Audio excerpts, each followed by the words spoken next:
So now we have answer 3 for 3. Now we're going to look at a similar situation, only we're looking at second year depreciation. Now you're going to follow the same methods, but there's going to be some differences in what number you would take to figure the second year, the originating number. So let's kind of look at it. Again, I'll put this up at the top so you can kind of follow along. For straight line, it cost $59 million, right? And the residual on it was $5 million, just like the other one. So for straight line, we need to we need to divide that result by 5, and that will give me my straight line. And that really never changes from year to year until you get down to the very end.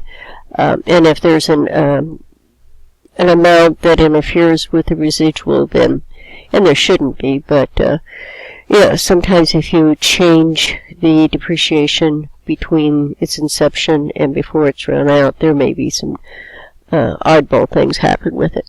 So for a straight line, second year depreciation is the same as the first year.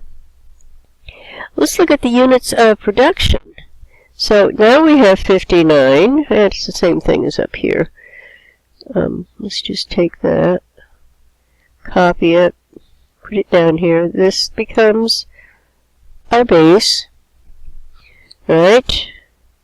And we need to divide that by the 6 million miles. And then multiply that times whatever miles we had. I think it was 1.3 million in the second year, and that is how that second year is calculated. It's the double declining that's a little bit different. So let's look at that. You have, now remember with double declining, you do not take out the residual.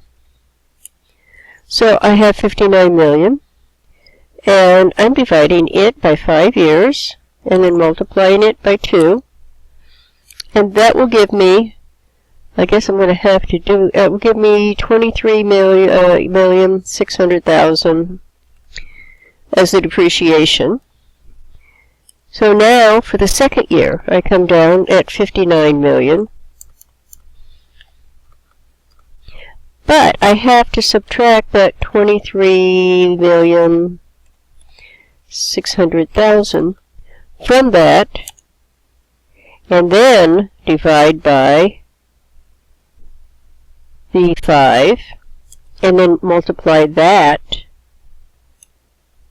times the 2, the double declining. So your main difference, okay, and this is your double declining, right here, is you don't take the residual into consideration, and your second year base that you use for depreciation has to have the prior year's depreciation subtracted from it, and then you can do the multiplications out. And then it wants to know the balance of accumulation at the end of the second year. Well, how many years have we taken? You would subtract that from the initial cost of the item. See, these are a lot of fun. 5, and at 5 then asks you to look at, is it 3? I've lost my paper. 5 asks you to go back and look at number 3 that we calculated. Which one would have the best tax advantage is what it's asking about. And it's asking you to compare double declining to, whichever one is better, to the straight line, so you can have an idea. 6 and 7 you don't do. And 8, what are we looking at with 8? Oh, we're doing a sale on 8. Now, these are fun. They're kind of a mystery. You're solving a mystery with it. You're trying to find a loss or a gain. And let's look at this. It says, what does the problem say? Because it gives you numbers that you need to use for your entry so that you can figure the rest of the stuff out. So they purchased the equipment for $58,500, and they expected it to last 6 years, and it has a residual value of $4,500. Okay, so what you have to do is, number one, you're going to need to calculate.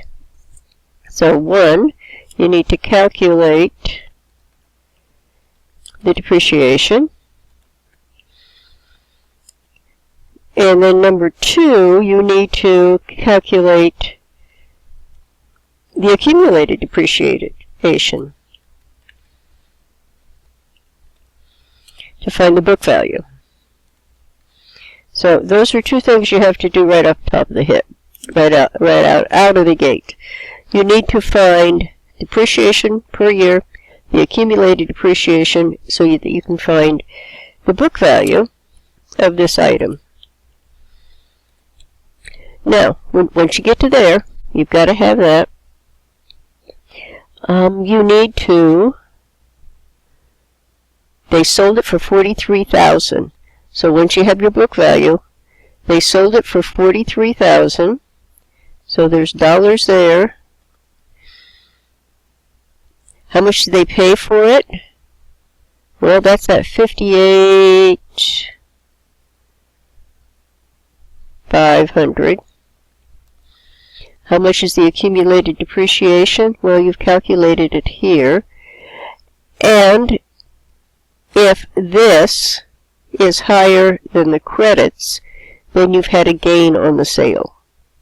So plug in your accumulated depreciation and compare it to the 58.5, and whatever the balancing number is, that becomes your gain on the sale of the asset. These are fun also. They're a lot of fun. The next one, 9, you get there. 9 kind of looks at it in a different manner, and maybe I should save 9 for the next one because it's going to take a couple, 3 minutes and it'll make it longer. So when we come back, we'll look at 9, okay?